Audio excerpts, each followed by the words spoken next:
Intelligence के जरिए आप जंग करते हैं, जी बिल्कुल। उन चीज़ों को हम इग्नोर क्यों करते हैं सिस्टम? हम सिर्फ हमें ये नज़र आता है कि आप किसी जगह बम धमाका हो गया या किसी जगह पे फौजी जंगें हो गई तो लड़ाई झगड़ा हो, उसको जंग नहीं में कंसिडर करता, बल्कि अच्छा, हम हर वक्त जो है हालत हालत जंग जंग जंग में। में है, क्योंकि एआई की जंग है, आर्टिफिशियल बिल्कुल, इंटेलिजेंस की जंग, उसको हमें नजरअंदाज नहीं कर। दूसरी अहम बात कि प्लेनेट की पोजीशन ऐसी है कि मार्स सैटर्न के क्लोज कंजक्शन हो रहे हैं। 10 मार्च से लेके ये 20 अप्रैल तक ये टाइम बड़ा सेंसिटिव है। अच्छा, इसमें ये कंजक्शन क्लोज होगा, क्लोज कंजक्शन की वजह से आपका जो है दोनों डिस्ट्रक्टिव एनर्जी मिलेंगी दुनिया में, फसाद, लड़ाई झगड़े, कशीदगियाँ और तकरीब का। अस्सलाम वालेकुम नाज़रीन, मैं हूं नदीम और आप देख रहे हैं नदीम लतीफ़ ऑफिशियल। आज हमारे साथ मौजूद हैं एम ए शामी साहब, जो कि माहिर एस्ट्रोलॉजर हैं। और अगर बात की जाए इल्म जफ़र की तो उस पर इनकी काफ़ी दस्तरस है। और इसके साथ साथ अगर रूहानियत की बात हो तो उसके भी ये बहुत ज़बरदस्त हामिल हैं। तो सलाम दुआ करते हैं, आज का टॉपिक का आगाज़ करते हैं। अस्सलाम वालेकुम। वालेकुम सलाम जी। क्या हाल है सर? जी ठीक है शुक्र अब्दुल्ला, आप कैसे हैं? सर? जी अल्लाह का बहुत एहसान है, बहुत शुक्रिया आपने हमें मौका दिया। आपकी काफ़ी हमने लोगों से सुनी थी, जो भी हमारे एस्ट्रोलॉजर दूसरे साहिबान, उन्होंने बताया था कि हमें शामी साहब को आप क्यों नहीं मिलते, उनके तो बहुत ज़बरदस्त इस नॉलेज है इन धन्यवाद, चीज़ों पे। शुक्रिया। तो इसलिए हमने आज आपके पास आने की हिम्मत की है। इंशाल्लाह। तो अच्छा, आज जो हमारा टॉपिक है वो आपने उस पर बड़ी रिसर्च की है कि अब जैसे कि कल 25 तारीख है, 25 मार्च, मतलब मून क्लिप जो है वो तो शुरू हो जाएगा। तो उसके बाद 8 अप्रैल को जो है वो सानी क्लिप भी आ रहा है। तो ये दोनों का जो कंजक्शन हो रहा है इस वक्त, तो इसके असरात हमारे जो आम लोग हैं जो उनकी पर्सनैलिटी पर भी होंगे। देखिए, पहली बात समझने की, जब ग्रहण लगते हैं ना तो आपके एनर्जी पैटर्न्स पे इफेक्ट आते हैं, जी एनर्जी वेव्स तब्दील हो जाती हैं। आप ये देख लें कि जिस तरह आप घर में पंखा चलाते हैं जी बिल्कुल। तो पंखे की तेज हवा से जो चीजें हिलनी शुरू हो जाती हैं, कागज पड़े, कपड़े पड़े, उस चीज में वाइब्रेशन आ जाती है। बिल्कुल इसी तरह जब चांद सूरज तारे जो होते हैं उनके अंदर एनर्जी पैटर्न्स होते हैं, उनकी मैग्नेटिक वेव्स में तब्दीली आ जाती है। ठीक है। वो मैग्नेटिक वेव्स इंसान के एरा पे फर्क करती हैं, आपके 7 चक्रस पे एक्टिवेट होती हैं, उनके अंदर तब्दीली लेके आती है, उनके अंदर रेडिएशन, उनके इफेक्ट की वजह से आपकी पर्सनैलिटी, मिजाज, सोच, थॉट, सब चीज़ों में तब्दीली आती है। और आप देखें कि बाज़ औक़ातों में बाद इंसान गुस्से में चिड़चिड़ापन का शिकार हो जाते हैं, बेवजह लड़ाई झगड़ा शुरू करते हैं, एग्रेशन आता है, गुस्सा आता है, उन्हें समझ नहीं आती कि उनके साथ हो क्या रहा है। वो जो वेव्स आ रही होती हैं, मैग्नेटिक वेव्स आ रही होती हैं एनर्जी पैटर्न की वजह से, उनके पे इफेक्ट आ रहा होता है। मतलब बैठे बैठे घर का माहौल डिस्टर्ब हो जाता डिस्टर्ब है, हो जाता छोटी है। छोटी देखिए, बातों पे छोटी मतलब छोटी उलझना बातों पे शुरू आप कर देखें देते कि बात कुछ नहीं होती, बात का बजगड़ बन जाता है, हैं। जी कत्लो गारत हो जाती है, लोग तेज गाड़ियां चलानी शुरू करते हैं, बाइक अच्छा, चलानी शुरू करते हैं, क्योंकि चांद का ताल्लुक आपके इमोशन से है, जी जज्बात से है। बिल्कुल। और आपको पता है इंसानी जिस्म जो है आपके 80% तो पानी से तलक बनता है। जी तो बिल्कुल, पानी वाक़ई पे है। जब उसके मैग्नेटिक वेव्स आएंगी तो उसके अंदर जज्बात में वेरिएशन, उतार चढ़ाव आएगा, मजाज में, मूड में स्विंग्स बिल्कुल। आएंगी। आप देखें रात को अचानक आपको बेचैनी पैदा होगी, आप कुछ लोग सिगरेट पीना शुरू कर देंगे, कुछ लोग बाहर चहलकदमी पे चले जाएंगे, कुछ लोग करेंगे कि मैं जो है ये दुनिया से दूर चला जाऊं, ऐसी जगह पे कट ऑफ चलो, तन्हाई का शिकार हो जाएंगे, क्योंकि मून केतु का कंजक्शन बन रहा है। तो बहुत से लोगों में ऐसी कैफियत है कि लोग तन्हाई का शिकार हो गए, उनको पुरानी बातें याद आएंगी, पिछली बातें याद आएंगी, आपको जो माजी की तकलीफ दह वाकयात वो याद वो आएंगे, अपने वो ज़हन पे सवार वो कर जेहन पर जाता सवार है। करेंगे, जी, उसका फिर मूड इफेक्ट है, उसमें उनके तबीयत में बेचैनी, इंतशारी कैफियत, गुस्सा आएगा। और जो माजी के तल्ख वाकयात जब याद आते हैं तो इंसान कुछ नहीं कर सकता, फिर तो रोता उसमें है। नींद भी उनकी भरपूर नहीं होती। जी, नींद भी तो सुबह उठेंगे तो ज़ाहिर है बेचैनी, उसको भी बेख्वाबी का बेचैनी है। शिकार होंगे, अच्छा, सुस्ती में। इसके साइड इफ़ेक्ट ही हैं या कोई पॉज़िटिव भी होते हैं? देखिए, किसी भी एनर्जी को ना जी, इस्तेमाल करने का तरीका है। जी, जी, चाकू से आप सब्जी भी काट सकते हैं बिल्कुल। और किसी का पेट भी फाड़ सकते जी, हैं, आपके इस्तेमाल पे है।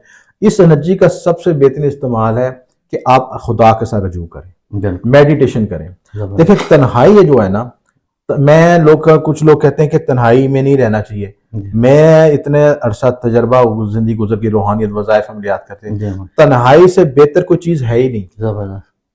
मैं अपनी ज़िंदगी में किसी जगह पे शादी हो, फंक्शन वगैरह हो, तो मैं कोशिश करता हूँ कि मैं घर वालों को कहता हूँ कि भाई आप लोग चले जाएँ, ठीक है, मुझे अकेला छोड़ दें सिलसिले में, ज़बरदस्त। ठीक है?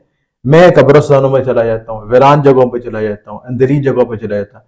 वो कुदरत की बातें, कुदरत की मखलूक मेरे से बातें करती है सिस्टर जी। ज़बरदस्त। वो तो माशाल्लाह आपकी रिसर्च है मैं और वैसे इल्म है मैं आपको। आप देखें ना, जी, आप अपनी कुव्वतें बेदार कर लें, अपनी जी बिल्कुल। रूहानी कुव्वतें बेदार कर जी, लें, तो ये हर चीज आपसे बात करना शुरू कर देगी बिल्कुल। सिस्टर जी। ये आपकी दीवारें, आपके दर दीवार, आपके फूल पौधे जिनको बेजबान समझते हैं, वो आपसे बातें वो शुरू भी कर बातें देंगे। शुरू कर दें, बिल्कुल, बहुत ज़बरदस्त तो बात है। वो आप जिस चीज को आप बेजबान समझते हैं, वो जब तन्हाई में होते हैं वो गुफ्तगू करते हैं आपसे, और आप दुनिया में होते हैं तो चुप हो जाते हैं। तो सबसे बेहतरीन रेमेडी ये है कि आप अपने मालिक से जुड़ जाएं, मालिक से जुड़े, जैसे मेडिटेशन करें, सब और जो उसकी एनर्जी को समझें, वज़ाइफ अदा करें, खामोशी को। वैसे भी रमजान का महीना है, जी ये तो महीना ही अल्लाह ताला का है। जी ये तो अल्लाह ताला तो कहता है कि मेरे पास रहम के बांट। मेरे तरफ मैं तुम्हें देने के लिए आया हूँ, मेरे तरफ रजू करो, दुनिया को छोड़ दो। बिल्कुल लेकिन दुनिया के मामलात हैं, उनको साथ चलाना पड़ता है, तो उसके लिए साथ जरूरी कि ये वक्त आपको अच्छा मिलेगा, इस एनर्जी को यूज करें। मून केतु का कंजक्शन बनेगा, और उस एनर्जी को यूज करें, रूहानियत, मेडिटेशन। और इस वक्त आप किसी ने अपना चिल्ला सिद्ध करना है, अच्छा कोई वजीफा सिद्ध करना है, यानी कि वजीफे पे अबूर हासिल करना है, मोकलात हासिल करने, वजाइफ हासिल करने, वजाइफ की एनर्जी हासिल करनी है, तो बेस्ट टाइम है इसकी। चलिए, वो तो मतलब मुख्तलिफ लोग हैं ना जो जी जी दस्तरस जी रखते जी हैं। जी। अच्छा, मेरा पूछने का ये भी था कि 2024 जो है ये जंगों का साल है, सब एस्ट्रोलॉजर यही कह रहे हैं, बुक्स में भी आ रहा है लिखा हुआ सारा।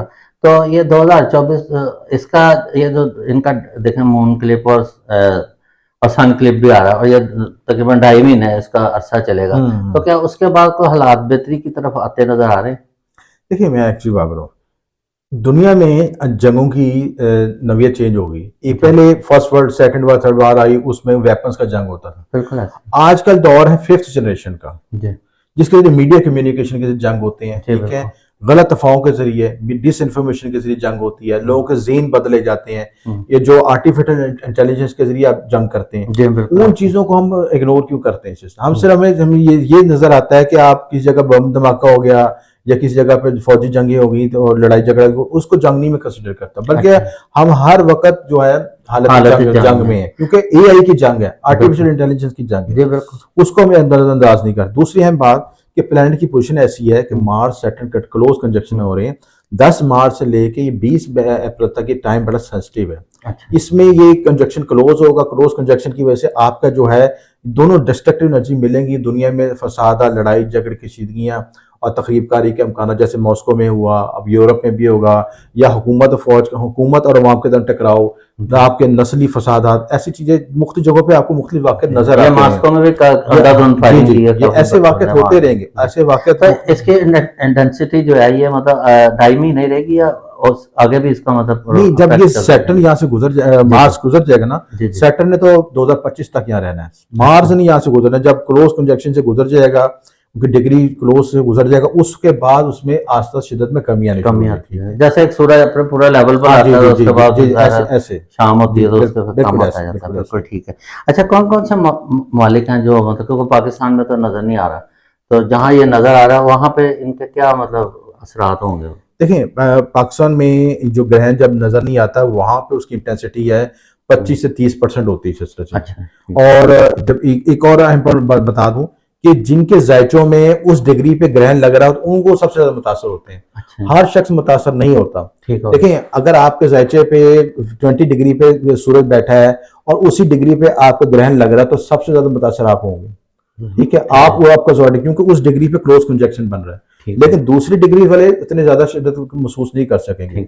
इसी तरह जहां पे नजर आता है, जिन कंट्रीज में नजर आता है, जैसे चांद ग्रहण नजर आया आपका यूरोप के कंट्रीज में, अमेरिका में नजर आया, और आपके जो कई और यूरोपियन कंट्रीज में भी नजर आया, वहां पे उसकी इंटेंसिटी की वजह से वहां पे झड़पें शुरू हो गई, अच्छा मुल्क की तजादा शुरू हो गए, आपकी सियासी बहराना शुरू हो गए, कई मसाइल पैदा हो गए। तो ये मामला अभी चलेंगे वहां पे सिलसिले, ठीक है। और ये क्योंकि चांद ग्रहण का इफेक्ट जो है करीबन 2 से 2.5 महीने पहले चलता है, 2 से आगे रहता है, तो ये दोनों ग्रहण के दरमियान उसकी मिक्स एनर्जी मिलेगी आपको, वेरिएशन की मिलेगी, वेरिएशन चलती रहेगी। ठीक है। अच्छा, ये जैसे हमारा मुल्क पाकिस्तान है, इसमें अब जैसे नई हुकूमत दोबारा तश्कील हो गई है, तो मरियम नवाज साहबा बड़ा अच्छा काम कर रही हैं, तो क्या अपोजिशन के साथ इनका आगे मतलब क्लैश होने का खदशा तो नहीं है? देखिए, मैंने कई वीडियोस में डिस्कस किया, मेरे अपने चैनल पे भी वीडियो है, शामिल होने टीवी पे भी देख सकते हैं। मैंने ये भी डिस्कस किया कि आप जिस वक्त ये आपका इलेक्शन हो रहे थे, तो मैंने वाज़ह उसमें प्रेडिक्शन है कि वोट पीटीआई को मिलेगा, हुकूमत जो है किसी और की बनेगी। अच्छा, ये मैंने वाज़ह तौर पे, और इतनी वाज़ह प्रेडिक्शन कि शायद आपको सुनी हो, तो ये मैंने वाज़ह तौर पे किया उस पर। इसी तरह जब इनके तीनों के मैंने आपके हल्फ बर्दारी के जायचे देखे, उसमें मरीम नवाज साहब का, शहबाज शरीफ साहब का, और ये केपी के गंडापुर अमीन साहब का, तीनों जायचे कंसेरियन बन रहे हैं, बुर्ज सरतान के बन रहे हैं, और 97 ग्रहण लग रहे हैं। अच्छा। बुर्ज 97 में ग्रहण लगे, जब ग्रहण लगन कोई ग्रहण लगेगा हल्फ के बरदारे को, तो उनमें स्टेबिलिटी नहीं नजर आती, उसमें मसाइल नजर आते हैं, लड़ाई झगड़े कशीगियां ये तजादा नजर आते हैं। और ऐसे यानी कि समझ लें कि जब किसी शख्स को कंट्रोल किया जाए, कंट्रोल हुकूमत मिलेगी और कंट्रोल बातें भी मिलेंगी जिसकी वजह से उनके फैसले भी सब कंट्रोल होंगे, तो ये मामला चलेंगे। हल्फ का बरदारी जाहिर से कमजोर होता है, उसके इफेक्ट पूरी हुकूमत तक चलते हैं। तो उसमें जब तक वो कहना मानते रहेंगे तब तक निजाम चलता है। जिस जहां पे उन्होंने क्या है आंखें दिखाने की कोशिश की और आपको समझना, फिर मेरा सवाल यह था कि ऑपोजिशन क्या इनको टफ टाइम देगी? बिल्कुल टफ टाइम देगी सिलसिले से। तो ऑपोजिशन की कोई सुनी भी जाएगी या नहीं? ओपोजिशन की तो आपको पता है पहले भी नहीं सुनी और भी नहीं सुनी जानी चाहिए, और बल्कि ओपोजिशन कमजोर होगी। ठीक और है। ये देखिए जो मौजूदा जो ग्रहण बना है ना, ये आप चौथा घर हम ओपोजिशन से को देखते हैं, 10वें घर को हुकूमत से देखते हैं। मसला है। और चौथा घर कौन सा है? पाकिस्तान का कैंसेरियन, ठीक है। सारा कमर उसको मंसूब है और कमर को यह ग्रहण लगा है, ठीक तो है। अपोजिशन आपकी वीक होगी और अपना आउटपुट नहीं दे सकेगी। तो ये ग्रहण के असरात जो हैं दोनों, जो बोथ ऑफ मतलब ग्रहण लग रहे हैं सूरज और उसका मून का, तो खान साहब पर भी इसके ऊपर असरात है, जी। उनकी रहाई के कोई चांसेस नजर आ जी रहे हैं? बिल्कुल उन पे इफेक्ट आएगा। देखिए मैंने आपको बताया कि हर शख्स पे, हर जी रूह पे इफेक्ट आता है। जी जी। इमरान खान के जायचे का मैंने उनका तज्जिया किया, उनके जो ये ग्रहण 12वें घर में लग रहे हैं। 12वें घर का ताल्लुक होता है आपकी जो है कैद के साथ और से हादसा परेशानियों के साथ, और इसके साथ चोट लगने से भी है, इसके साथ जो आपकी रोजमर्रा की डाइट खाते हैं, खाना पीना खाते हैं, उस पर भी इफेक्ट आएगा सिलसिले। और मैं तो उनको इनके लिहाज से मुझे ये महसूस होता है कि उनकी जान को भी खतरा है और उनके लिहाज से हादसा परेशानी का भी शिकार हो सकते हैं। लेकिन एक उसमें प्लस पॉइंट हो सकता है कि वहां पे ये जो उस ग्रहण के इफेक्ट से जगह की तब्दीली हो सकती है, या कुछ रिलीफ मिल सकता है, या रिलीफ के इशारे मिल सकते हैं। हो सकता है जेल में रहने से वो उनकी जान महफूज हो, ये भी तो हो सकता है। आप कह सकते हैं, लेकिन कोई शख्स जेल में रहकर कंफर्टेबल तो नहीं होता। कंफर्टेबल तो ठीक है, सबसे मुश्किल तो लाइफ सबसे मुश्किल लाइफ है। और जिस शख्स को रोजाना भागदौड़ की इतनी जगह पे एक्सेस करने की एक्टिविटी हो, तो उसको छोटी सी बैरक में आपको डाल दिया जाए तो उसकी क्या कैफियत होगी, वो तो वो कैद ही जानता है, बताएं, क्या ही जानता है इस चीज है। तो ये कि जो ग्रहण के इफेक्ट हैं वो कुछ उनको रिलीफ की तरफ लेके जा सकते हैं, लेकिन ये नहीं कह सकते कि फौरी तौर पर रहाई होके वो बात फिर जल्द से जल्द शुरू कर दें। तो कुछ रिलीफिंग के मौके ये मिल सकते हैं कि नजरबंदी की तरफ जा सकते हैं, या जगह की तब्दीली हो सकती है, या कुछ भी उनकी लाइफस्टाइल में कोई तब्दीली आ सकती तो है। ये कब तक आप कोई डेट कर सकते हैं अनाउंस आपकी एस्ट्रोलॉजी में? एस्ट्रोलॉजी के लिहाज से उसके मैंने जायचे के जब पहले भी मुताबिक। बताया था, जबकि गिरफ्तारी के दिन थे, वो भी प्रेडिक्शन मेरे चैनल पर मौजूद, दूसरे चैनल पे मौजूद है। ठीक है। और उसमें ये भी आप देख सकते हैं कि चीज है कि मैंने जो प्रेडिक्शन बताई थी, तो बाकी स्टॉलर दोस्तों तक तो फौरन वापस आ रहे, मैंने कहा ये वापस नहीं आएंगे और अभी इनका टाइम चलेगा। अक्टूबर के बाद कुछ रिलीफ होने के इम्कान हैं, ठीक है। लेकिन वो रिलीफ भी ये नहीं हुआ कि आप कहें जी खान साहब बाहर आ गए हैं और फिर दोबारा जलसा जुलूस शुरू हो जाए, फिर दोबारा साइकिल रिपीट हो और फिर वो मारदार सारा ऐसा मामला शुरू हो जाए, उस तरह के मामला नजर नहीं आते। ठीक हो गया, बहुत शुक्रिया। ये थे जनाब एम ए शामी साहब और उनकी रिसर्च। उम्मीद है आपको जरूर पसंद आएगी। बॉटम स्क्रीन का नंबर भी चल रहा है, अगर आपने अपना कोई जायज कोई भी इनसे अपना जायचा बनवाना चाहते हैं और या कोई भी रूहानी मसला पूछना चाहते हैं, तो ये आपकी जरूर रहनुमाई फरमाएंगे। उम्मीद है आपको हमारा चैनल पसंद आएगा। अगर पसंद आया तो इसे सब्सक्राइब भी कीजिएगा और बेल आइकन पर भी हिट कीजिएगा।